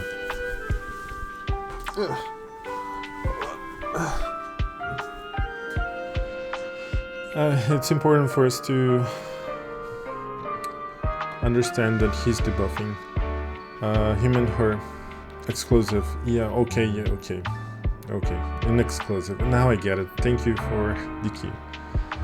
Let's just check a few matches here in Crucible. As for Kataras, I think that what I wanted to mention is... Was that all? Let me check here. I know I have... Oh. I still have here some notes. Very quickly. Kataras strengths, very high survivability. He can, you know, take the death immunity. He reduces crit chance, crit damage. He heals from the bleedings. He taunts the enemy from the allies. He taunts the enemy fire away from the allies. He reduces the armor penetration in crit, helping the whole team survive longer. For PvP, he's a beast, because he's going to counter those stop damage dealers like Porcelain and Sophia, and also Calamity. He works well in battles where his 3-turn blood rage is enough, and I think this is very important to highlight. He works well for when he can, you know, make sure that you finish off within those 3 turns. By the way, how would you counter those bleeds? Maybe Bunny or Angel Headband? You're right, but then again, those are not exactly great options. So Bunny can remove some control, and also you have the Angel Headband that can remove 1 instance of bleed at random. But then what you can use is actually Orchid. And Orchid, which is mine, is excellent. To be honest, I don't know where it is here, but Orchid also removes decks. That's a very good question, and honestly I'm not prepared to answer. I know that she's an option, but I don't know where it is. Here. Reduction, increase damage down. All enemy shields at the end of each turn. Increase damage boosts, no.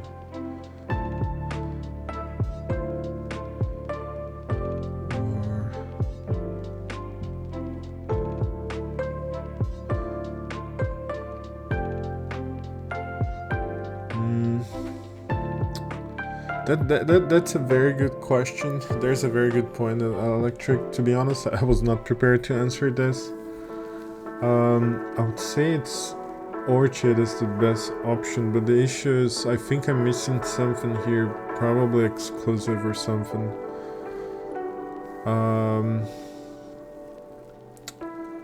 How do you counter those bleeds? I think the question is how do you beat the team, right?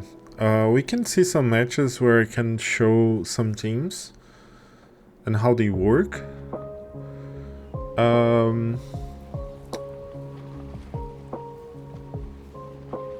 And I think overall you have to work with what you have.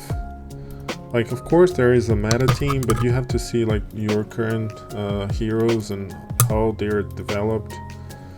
I think I just showed that one match, and for that specific match, for this match here, I think the main question was he was using heroes that rely heavily on crit rate and armor penetration, and I was using a hero that did not care at all about armor penetration. Like, she was like, you can reduce her crit rate or armor penetration, Natalie does not care, so she's a good way to deal with this. I think another good way to deal was actually what this match here. I actually lost here. I knew I was going to lose. I did not care much because I had something else in mind, but I have here the enemy is Sparta, and Sparta can go really crazy on armor penetration. So even though you reduce 30% of Sparta's armor penetration, there is a very high likelihood that it's not gonna bother him at all, because he gets buffed from his skill, and then he just gets a lot. He gets 35% extra armor penetration, right? So if you build your Sparta well, even with the debuffs, he's still going to be able to ignore that debuff. But Sparta is going to be affected by the crit for sure. Even though he also gets some crit rate, he's going to be debuffed by the crit rate. But here I think it's a very interesting matchup. To be honest, like, my team here was very bad. I knew from the start I was going to lose, because he also has the Isolde, so he might prevent my heroes from using the skills and stacking the bleeds. I'm not sure if he's gonna steal my energy here. Let's check if he's going to steal the energy. So actually I was able to I also have the oh, do you see I was not able to remove the energy from the twins, so his Sparta is already dealing damage. He already buffed himself, and now he's increasing the attack. Do you see? And he's also using the Sage Runes, which deal damage a multi-target. It's random and it's gonna ignore the taunt from Kataras. So from the start I knew this was a bad counter. And you can see here, like, it's multi-attack. It's based on attack, and it still has a lot of armor penetration. You see here that I was not able to even stack once here, because the first blade I'm going to deal with now, his team was pretty fast. It was faster than my team. I was not able to stack at all. Like, my team was completely useless here. So even though, like, I had a really hard loss here, I think it's a really good example on how to counter my team here. He was fast. He was really fast. He acted before I could even apply the debuff on him. And oh, do you see, I do not die, because I would die, but then the blood rage. So, but now I die because it's only one instance of a death immunity. So if you see here, he was really fast. He had the Sparta. Sparta did not get nerfed at all. So yeah, this was a really good match. Like, if you look at the matchup, it was a great matchup for him. His team strategy was much better than my strategy. And to be honest, the reason why I left this, like, I know Susanna and he's using the same team as he's used it before. Like, there was no surprise here. Well, to be honest, there was no surprise.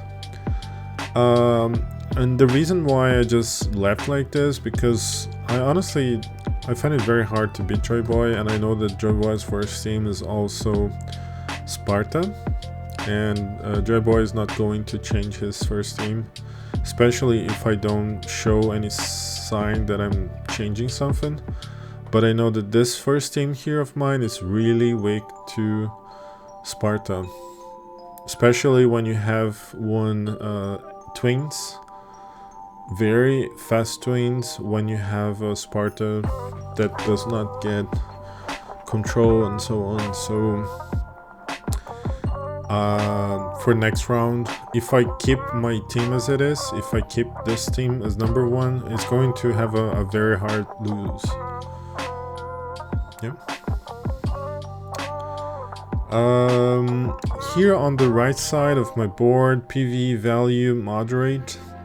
So for boss, for adventure and so on, for those game modes, I would say that the value, it's not exactly the highest.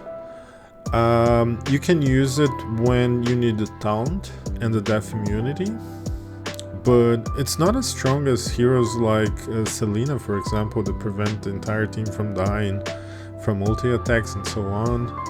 So it's more specific, but it's definitely something you can use. And also I wrote here some recommended builds for Kataras. For example, exclusive skill, very important because it's going to grant the debuffs. So go for level 30, 31, preferably 31 because of the damage reduction. The Eternal Awakening is great for Kataras because it helps with shields and healing.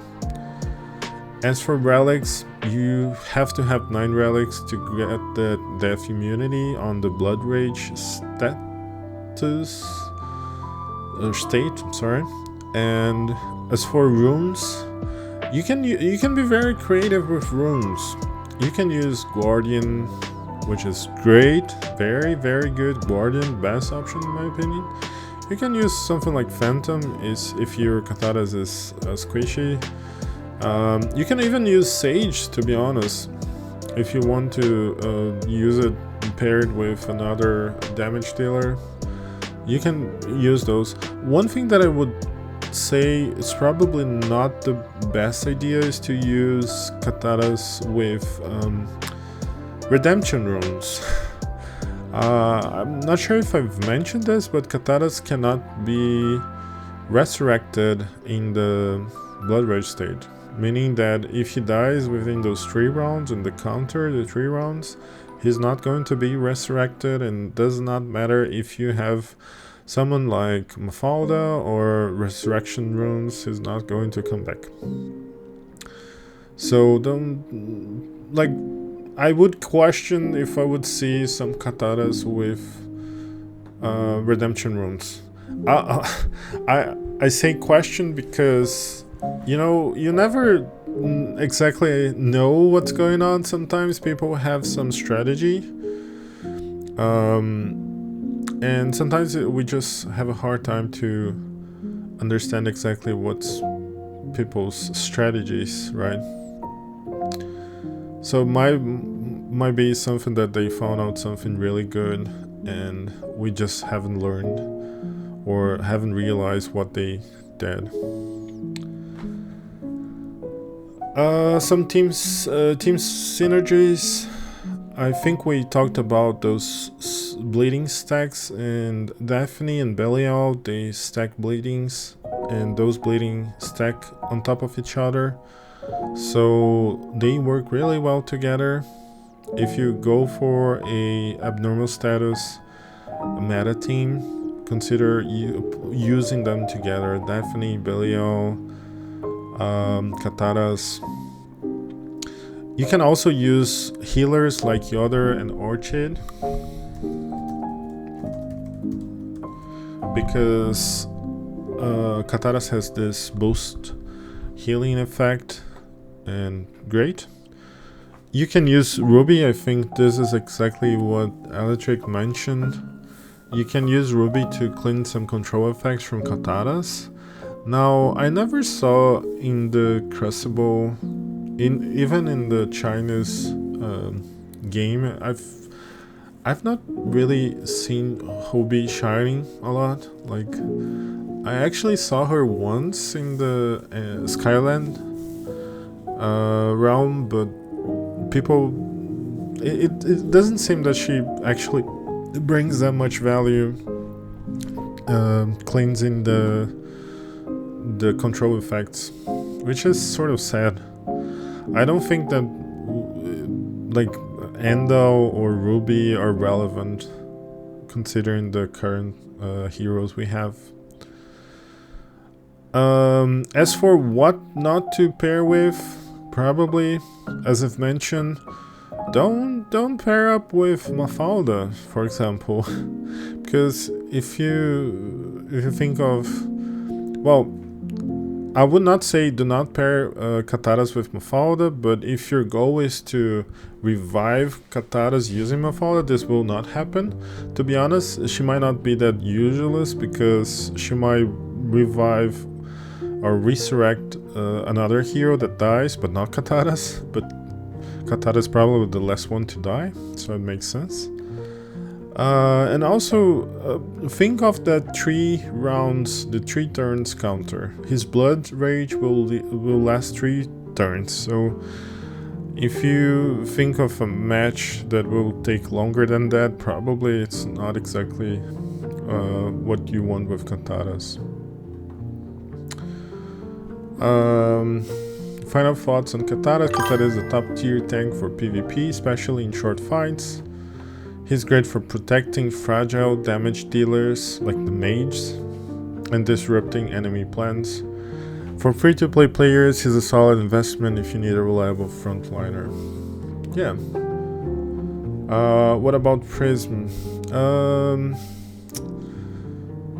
I own 1 pair of Prism, and I really struggle to find value on Prism, to be honest. I don't know if I haven't found like the right hero to use Prism, but so far I haven't been a really fan of Prism, to be honest. I think by far, like, Guardian runes for him are great because he's going to outlast a lot of damage, and the more he gets attacked, the more defense he gets. So Guardian is great. Phantom is probably valuable when he's somehow squishier. For example, if you have a Transcendent, then you can use something like Phantom. Prism has this. So let's. Oh, hold on. It's on my Fagon at the moment. Please ignore whatever you see here because my heroes are completely messed up. When the battle begins, gains 5 stacks of Prism energy. Whenever attacked, 1 stack of Prism is consumed to generate 1 stack of shield, which resists 30% of damage. At the end of each turn, obtain 1 stack of Prism energy. So, in theory, like if you have a front lane, I would probably not give this to Kataras himself, but I would think of using Prism to another frontliner. I think maybe you could use to someone like Belial or anyone else which is in the front lane, because then when attacked, he's going to be getting those energies to be able to resist damage, and this might work. To be honest, I've never been really happy with Prism. Like, I've tried a few times with some heroes and some compositions. One thing that I would like to point out is when you use Prism, you have to think of who's going to be the first one that will get beaten in your team, in your front line, because you need to stack those stacks of shield, and for you to get those stacks you need to get hit. So, but honestly, I don't think it's I have not had good experiences so far with Prism. I think the other runes are much better at the moment. Holy Guard also is pretty solid. Can be used as support and also as life recovery. So it can be used either for a tank or for the support. I think it's pretty interesting. As for Shelter, I have not used it yet, so I honestly cannot give any opinion about Shelter. But if I would do like a tier list of defensive runes, I would probably put Guardian as the first option, the S tier.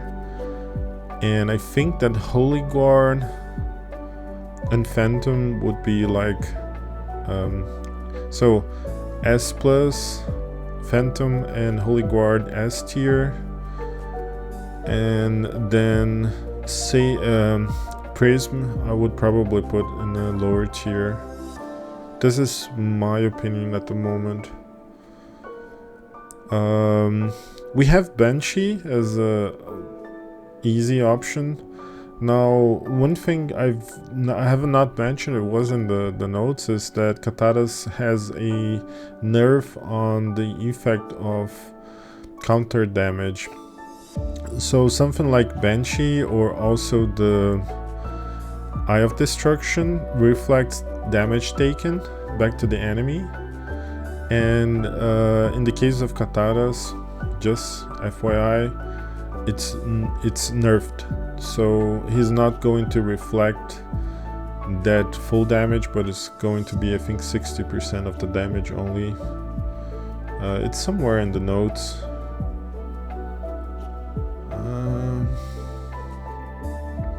Here. Reflective damage is reduced by 60%. Nerf to Banshee, Destruction Eye. Yeah.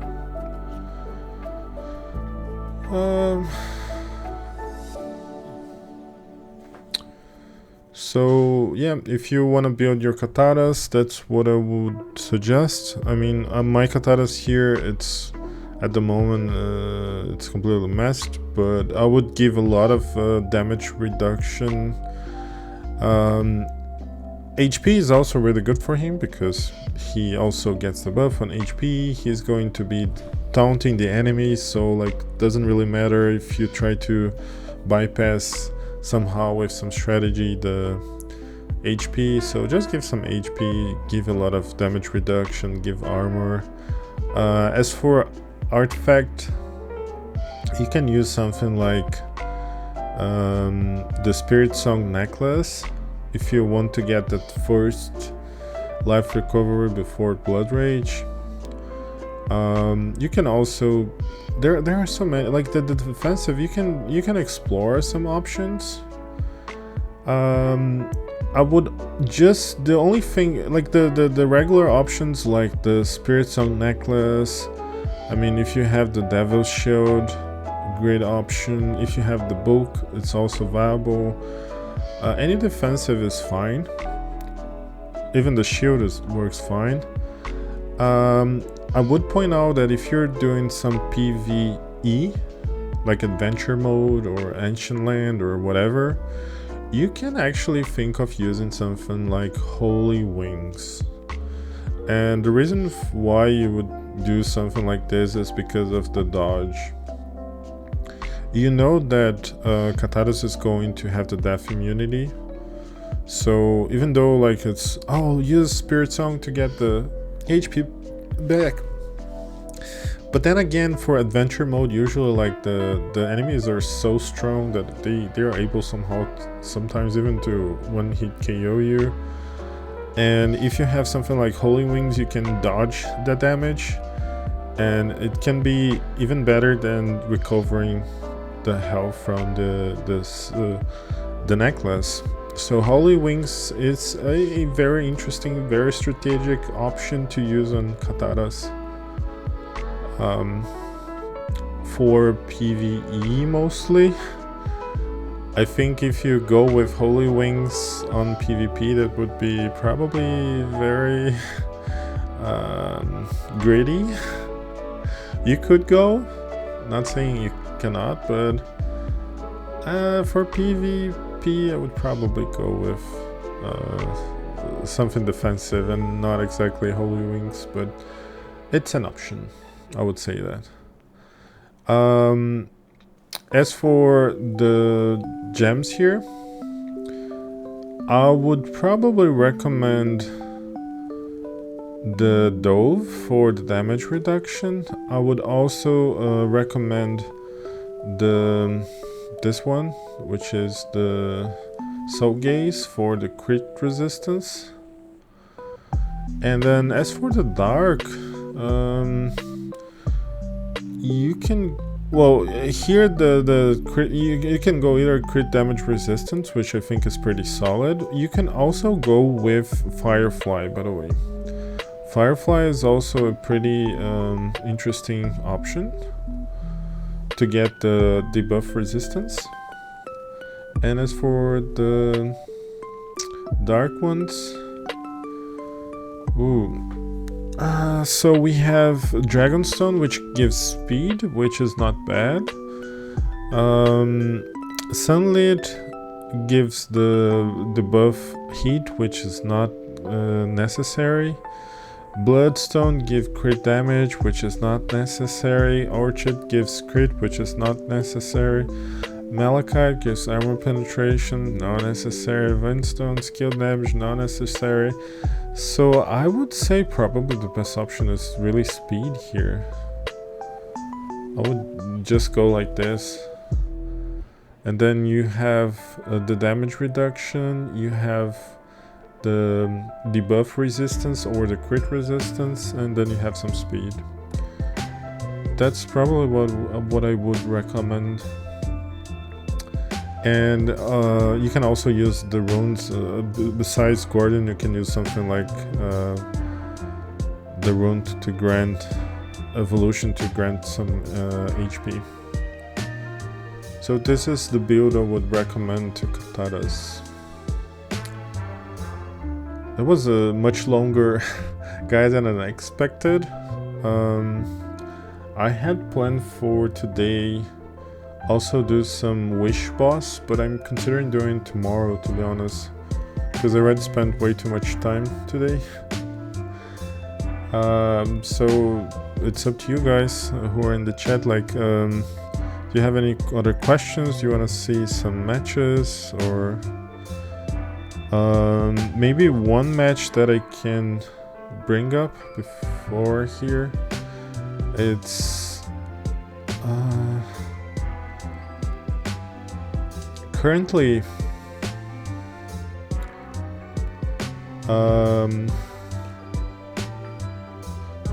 the abnormal status meta, it's, I think probably one of the strongest teams would be this team here, which is Kataras, Daphne and Phyllis together. These three heroes, they are able to debuff and they are able to do a lot of damage. In this specific case, if we are able to make sure that Daphne does not die, and in order for her not to die, it's to give something like Vambrace to her. And also, if we have Phyllis with the 9 relics, she gets the death immunity as well. So we have 2 Megs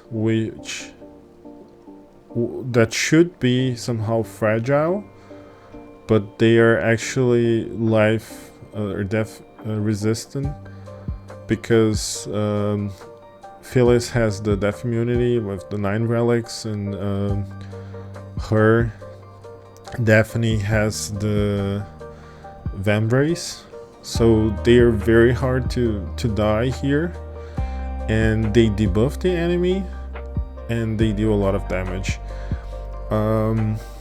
As I've mentioned, I'm doing like an ancient land article, and I plan to talk more about how Daphne works and how Phyllis work.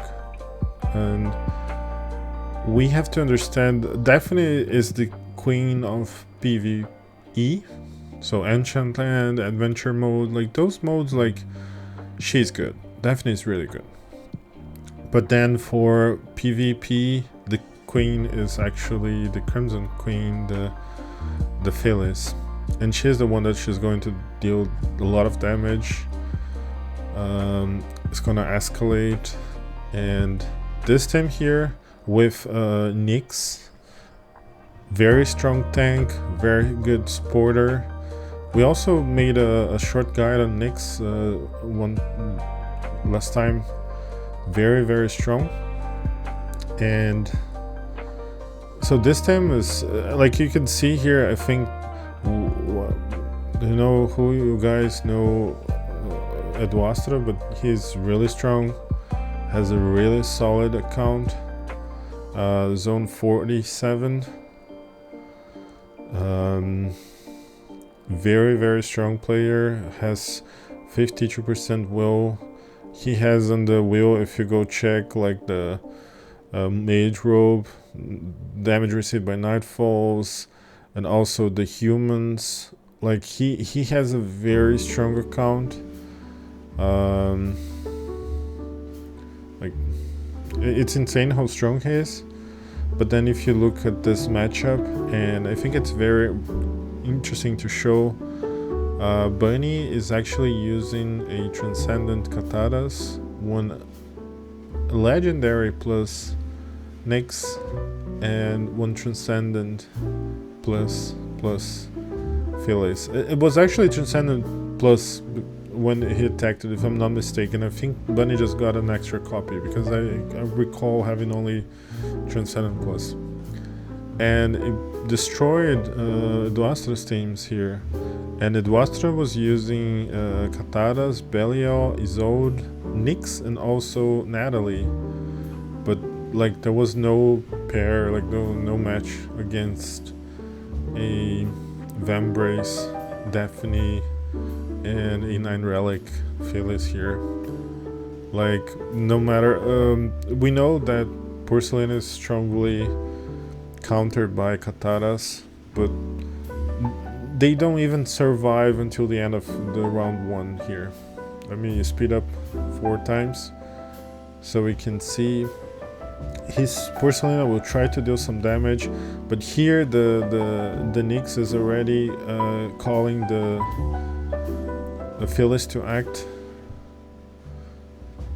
and Phyllis is going to attack twice here, and you can see already how much damage, and also with the bleeds from Daphne's exploding, because now they paired up with the bleeds. It just escalates too quick, and now it's over. Like the Porcelain already activated the vulnerability. Natalie also already the demon already died, so she's not even going to attack. So this team is completely sold. Like there was not a single chance here on this team. How could have Idwastra counter here? I mean, honestly, against a Phyllis here, it's pretty hard. I think Orchid would have helped. I know he was using Nyx. I don't see really the point here, because even though like Nyx reduces the shield and heal and blah blah blah, he needed to outlast the damage from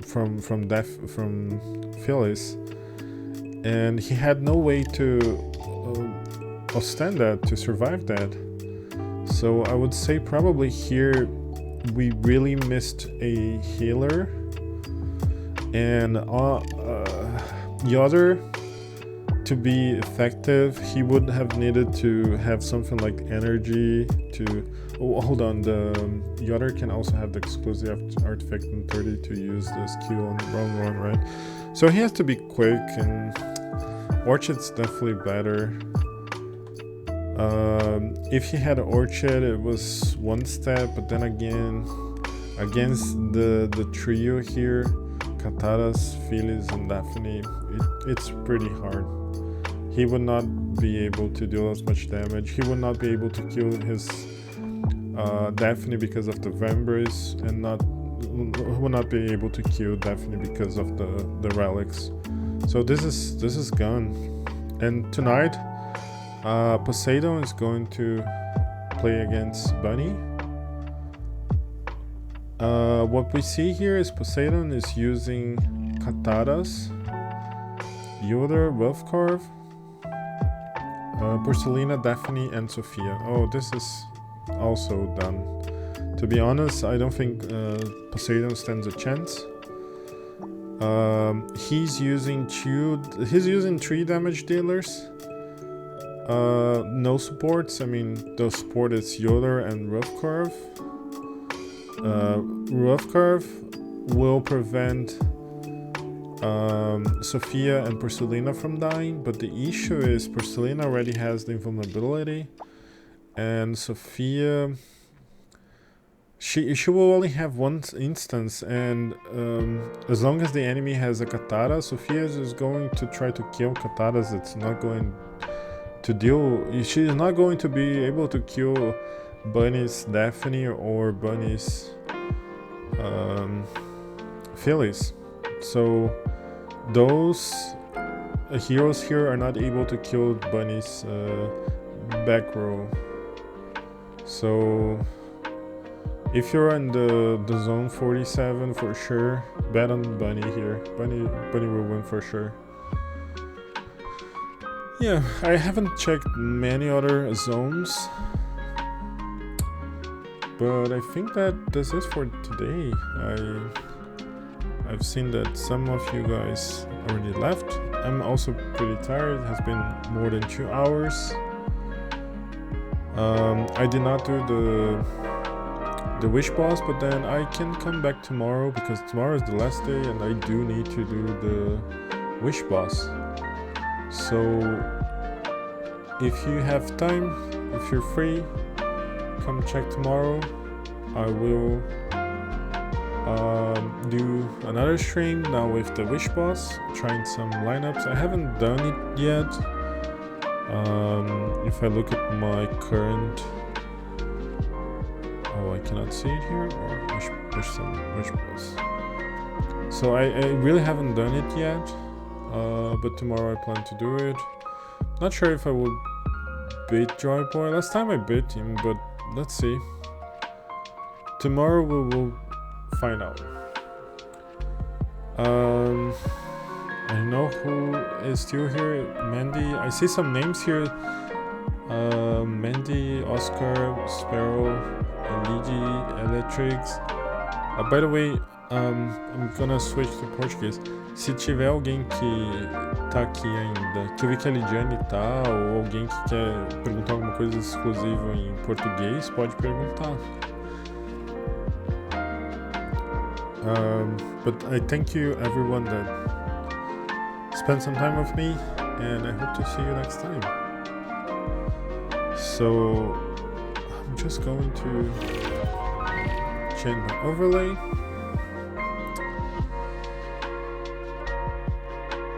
If you have any questions, if you wanna chat or anything. Oh, the music's a bit loud. Thank you for letting me know. Oh, I'm not listening to the music, I'm sorry. I will pay more attention to music next time. Mandy, muito obrigada. Amanhã eu volto com o Wish Boss. Eu não fiz hoje, mas já passou muito tempo. Eu vou preparar meus times também. Porque tá tudo desconfigurado a minha conta. Então eu vou dar uma arrumada nela. E amanhã daí eu volto e eu faço. Tá certo? Muito obrigado. Eu que agradeço. Faz em português. Então, eu queria fazer em português, mas eu preciso dividir. Eu posso fazer... Eu fiz agora esse guiazinho de Kataras e falei um pouquinho, né, da China. Eu vou tentar fazer em português o resumo do Kataras. Tá bom, Lid? Eu vou ver um horário bem certinho com o pessoal. Eu acho que eu vou mandar no grupo do WhatsApp um poll, uma pesquisa para ver qual o horário melhor para fazer. E daí eu vou fazer sim. Eu vou fazer um do Kataras pro pessoal. Esse mesmo que eu fiz em inglês, mas eu faço em português. Tá bom? Gente, boa noite para vocês. Ou bom dia, dependendo de onde vocês estão. E até a próxima.